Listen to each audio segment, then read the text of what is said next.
Welcome.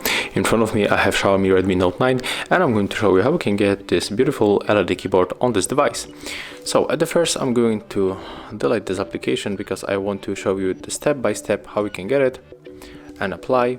So we have to move for the Play Store, tap on the search pool and type here LED keyboard, and we have to get this application. There's the full name, LED keyboard Lightning. It is from this ASIC Studio. So let's install this application.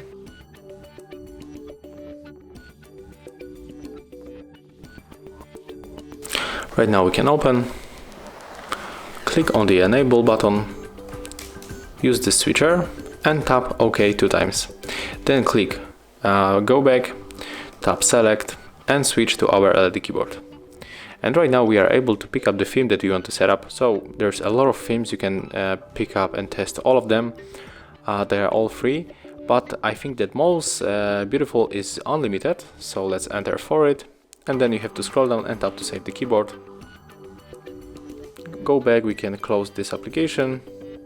And right now when we are enter to use our keyboard, you will see that our theme has changed. So that's how it looks. Thank you guys for watching. Leave thumbs ups, comments and subscribe to our channel.